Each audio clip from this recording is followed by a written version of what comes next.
আজ আমাদের ট্রেন ছাড়ছে গয়া থেকে, উদ্দেশ্য বেনারস। ঘুম ঘুম চোখ নিয়ে রাত 1টার সময় ট্রেন ধরেছি।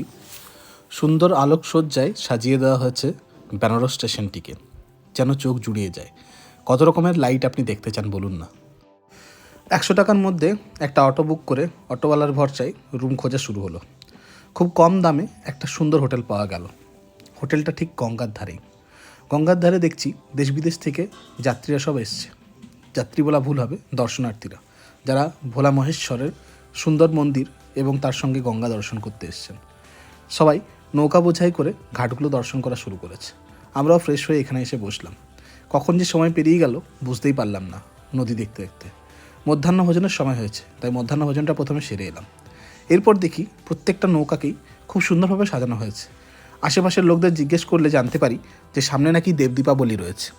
দেব দীপাবলির আগে নাকি গঙ্গার ঘাট থেকে শুরু করে প্রত্যেকটা জিনিসকে নতুনভাবে রং করা হয়। প্রত্যেকটা নৌকা তাদের রং করে, সুন্দরভাবে প্রত্যেকটা নৌকাকে সাজায়, যাতে যেসব দর্শনার্থীরা আসবে তারা যেন একটা নতুন রূপে গঙ্গাকে দেখতে পারে, এনজয় করতে পারে।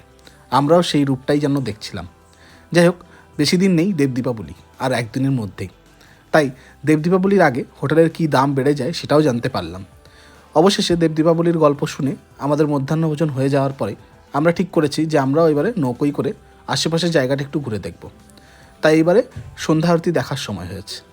নৌকায় করে প্রতি 500 টাকা করে নৌকা ভাড়া দিয়ে আমাদের প্রথম উদ্দেশ্য ছিল দশশ্রীম ঘাট বা 80 ঘাট থেকে গঙ্গা আরতিটা দর্শন করা। গঙ্গা আরতি দর্শন করার সাথে সাথেই যে বোট ভাই ছিল আমাদের, সে বলেছিল সমস্ত ঘাটগুলোই তার সাথে সাথে তারা দর্শন করিয়ে দেবেন, এর জন্য আলাদা কোনো টাকা লাগবে না।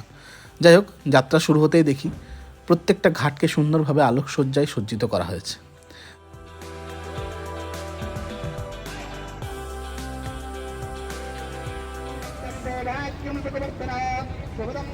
ঠিক শুনেছেন আপনারা, আমরা পৌঁছে গেছি আমাদের ডেস্টিনেশন দশশ্রীম ঘাট। এই ঘাটে আজকে গঙ্গা আরতি দেখব। আমাদের আগেই অনেক বোট অলরেডি জমায়েত করেছে এখানে। সবথেকে ভালো মনে হয় গঙ্গার ঘাটে বসেই আরতিটা দেখলে ভালো হতো। যাই হোক, এই ভিড়ের মাঝখানে আমরাও উপভোগ করলাম। আপনারা একটু শুনতে পারেন কীভাবে ঠাকুর নাম করে গঙ্গা আরতি করা হচ্ছে এবং তার পদ্ধতি বা সিস্টেমটা কী সেটা দেখলে যেন চোখ জুড়িয়ে যায়।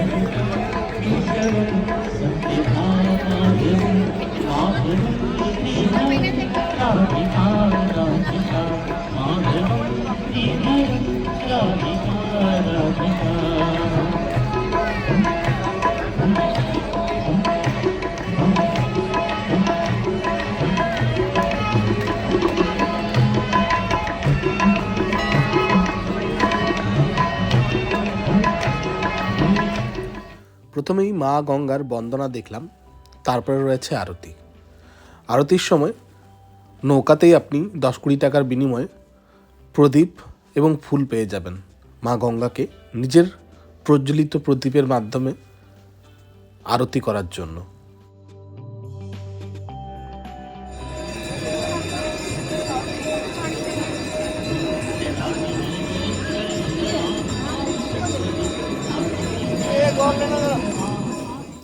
প্রজ্বলিত প্রদীপগুলি এভাবেই গঙ্গার জলের মধ্যে, অথই জলের মধ্যে যেন হারিয়ে যাচ্ছে।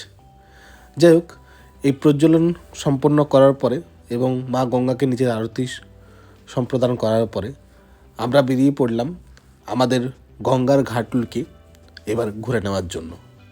খুব সুন্দর সুন্দর আলোকসজ্জায় সজ্জিত বোটগুলি দেখছিলাম। আপনারা এগুলো দেখলে খুব ভালো লাগবে। যাই হোক, এই বোটগুলোকে দেখতে দেখতে কখন যে কাশী বিশ্বনাথ করিডোরের সামনে পৌঁছে গেলাম বুঝতেই পারলাম না। হ্যাঁ, কাশী বিশ্বনাথ এই নামটা হয়তো আপনাদের সবাইয়ের কাছে খুব ফেমাস। রিসেন্ট ডেজে যে জ্ঞানবাপী মসজিদের কথা বলা হয়েছে, সেই জ্ঞানবাপী মসজিদের ঠিক পাশেই গড়ে উঠেছে কাশী বিশ্বনাথ টেম্পল।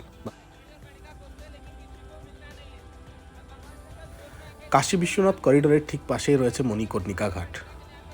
নৌকার বাহক বা গাইড বলতে পারেন, প্রত্যেকটি ঘাট সম্পর্কে আপনাকে যথেষ্ট বিবরণ দেবেন।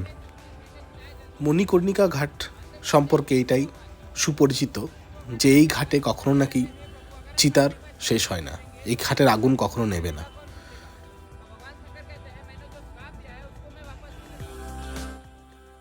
কাশী বিশ্বনাথ করিডোরের মধ্যে ফোন বা ক্যামেরা কোনোটাই অ্যালাউড নেই, তাই তোমরাও যদি নিয়ে যাও, এগুলোকে বাইরেই সেফ কিপিং করতে হয়, যদিও চার্জেস কিছু লাগে না।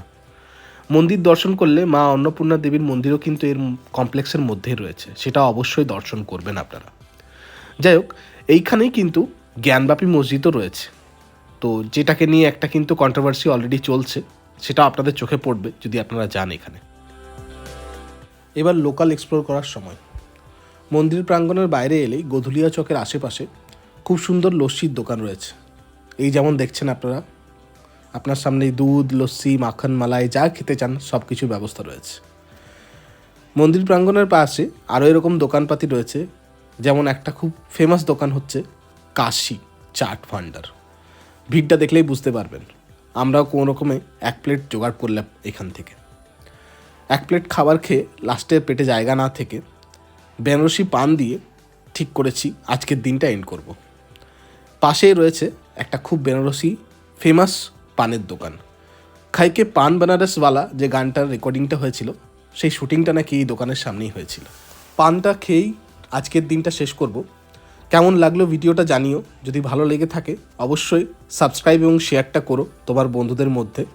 এবং কালকে নেক্সট ডে অতএব ডে 2তে দেখা হচ্ছে। যেটুকু জায়গা বাকি সারনাথ এবং তার আশেপাশে কী কী ঘুরলাম সেটুকু আমরা নেক্সট ভিডিওতে নিয়ে আসছি তোমাদের জন্য। Stay tuned.